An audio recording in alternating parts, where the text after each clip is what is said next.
Now that it's Diwali, we all know that it's the most polluted time of the year in India.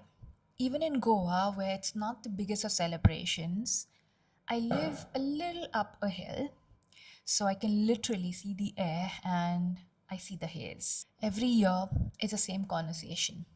People say, oh, come on, it's our religion, it's our culture, it's our tradition.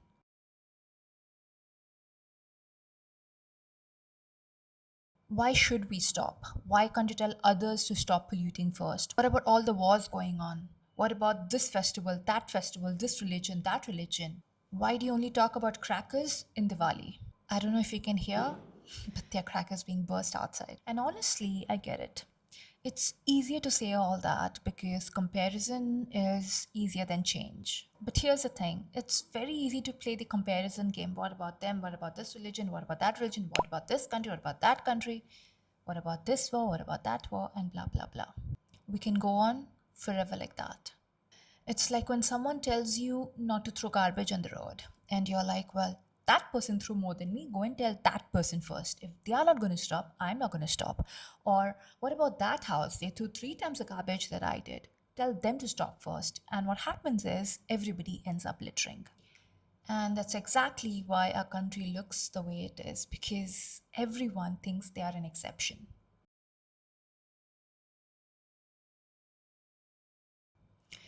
But why is it so difficult to just do our part? Why is it so hard to say, okay, let me start with me?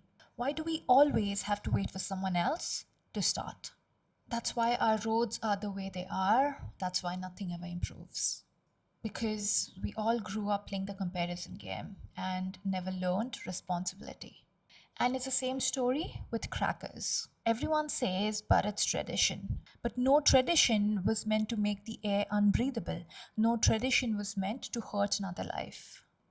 When you burn a cracker, it may look beautiful for 2 seconds, but it's our children, parents, pets that actually live in that smoke.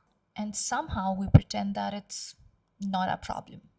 And speaking of pets, it breaks my heart to see how terrified animals get during Diwali or any festival. Dogs, cats, birds, they hide, they cry, they shake. And every year we hear how inhuman people are with animals during festivals. We hear stories of how people tie crackers to these animals and burst them, or burst them near the strays, and it terribly hurts them, their skin, their ears. Some of them even lose their lives. And how can this be even part of any festival? Our festivals are supposed to be about light and love, but sometimes they bring out people's darkest sides. And it's not just with animals. Look at how people behave, the noise, the chaos, the lack of basic respect, and the amount of sexual assaults that take place during festivals. During festivals, women tend to go out more to celebrate. And well, we always have to take care of our safety first. Celebrations come in later because there are always so many hands out there that want to touch us inappropriately. And mind you, they do. And you can't get out of it. You can't do anything about it because, well, there's a crowd or well, there's so many reasons to it. You don't even know who has touched you. Yeah, our festivals are the times that people let out their inner demons because they know they won't be caught. And the sad part is, we'll still defend it and we'll always blame the victim. And we'll always say, but this is our culture, as if culture never meant evolving. You wonder if they've actually forgotten what they're celebrating. Whenever Indian festivals come up, I don't really feel happy. Honestly, they just make me sad. Because festivals here, at least in most homes, are for men and children to enjoy. You'll see them sitting, laughing, resting, watching a cricket match, having conversations with each other, the men, but never helping the women. And women, always working, always in the kitchen, always cooking. Cooking for hours, serving everyone, eating last, and even fasting on most days. There's never a moment of rest for them. And this is reality. It happens in every home, and it's not just a festival day. It's always a woman serving food. But on a festival, what happens is there are a lot more guests, and there's a lot more food prepared because the celebration is bigger. And always it's a woman doing it, the burden is on her. She happily does it because, well, that's her responsibility. She believes that's what she's been taught. And she'll teach the same to her children, her daughter and son. And then it continues in every generation. The son will be treated like a king, and actually he treats himself like a king. And the woman he gets married to will treat him like a king. And the daughter, well, again, will treat the men like kings, and she'll continue doing it all over again. And it could be even the simplest of things. If you notice, even on a regular day, like when serving food on the table, it's always a woman serving food on the table. And even, let's say you want to clear the table, it's always a woman taking it back to the kitchen. The men just sit down there. They're like, oh, they've eaten, they wash their hands, they sit down. Their job is done because their job was just to eat their food. And what's crazy is, in a country where we worship goddesses, real women are silenced. We worship rivers, but look at how we have destroyed them. We worship animals, but look at how we abuse them. We worship books, but forget what they teach us.